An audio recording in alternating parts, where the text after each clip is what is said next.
नमः शिवाभ्यां नवयौवनाभ्याम् परस्पराश्लिष्टवपुर्धराभ्याम् नगेन्द्रकन्या वृषकेतनाभ्याम् नमो नमः शङ्कर पार्वतीभ्याम् नमः शिवाभ्यां सरसोत्सवाभ्याम् नमस्कृताभीष्टवरप्रदाभ्याम् नारायणेनार्चितपादुकाभ्याम् नमो नमः शङ्कर पार्वतीभ्याम् नमः शिवाभ्यां वृषवाहनाभ्याम् विरिञ्चि विष्णु इन्द्रसुपूजिताभ्याम् विभूतिपाटीरविलेपनाभ्याम् नमो नमः शङ्कर पार्वतीभ्याम् नमः शिवाभ्यां जगदीश्वराभ्याम् जगत्पतिभ्यां जय विग्रहाभ्याम्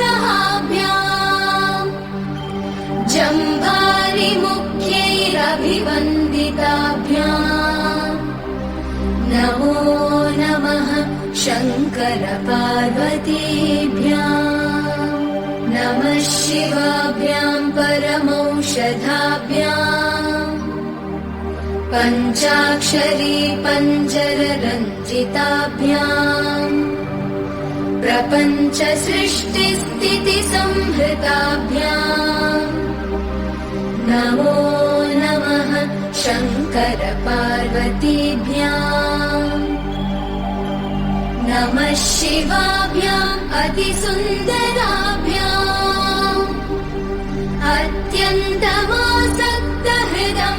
अत्यन्तमासक्तहृदम्बुजाभ्याम् अशेषलोकैकहितङ्कराभ्याम् नमो नमः शङ्कर पार्वतीभ्याम् नमः शिवाभ्यां कलिनाशनाभ्याम् कङ्कालकल्याणवपुर्धराभ्याम् कैलासशैलस्थितदेवताभ्याम् नमो नमः शङ्कर पार्वतीभ्याम् नमः शिवाभ्याम् अशुभापहाभ्याम्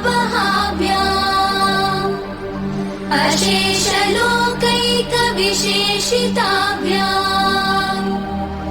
अकुण्ठिताभ्यां स्मृतिसंवृताभ्याम् नमो नमः शङ्कर पार्वतीभ्याम् नमः शिवाभ्यां रथवाहनाभ्याम्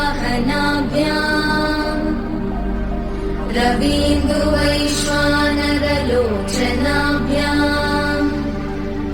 राकाशशाङ्काभमुकाम्बुजाभ्याम् नमो नमः शङ्कर पार्वतीभ्याम् नमः शिवाभ्यां जटिलन्धराभ्याम् जरामृतिभ्यां च विवर्जिताभ्याम्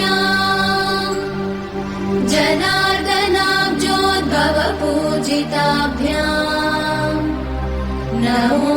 नमः शङ्कर पार्वतीभ्याम् नमः शिवाभ्यां विषमेक्षणाभ्याम्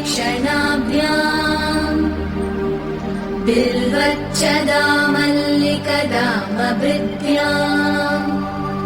शोभावती शान्तवतीश्वराभ्याम् नमो नमः शङ्कर पार्वतीभ्याम् नमः शिवाभ्यां पशुपालकाभ्याम् जगत्त्रयीरक्षणबद्धहृद्भ्याम् शिवाभ्याम् नमो नमः शङ्कर पार्वती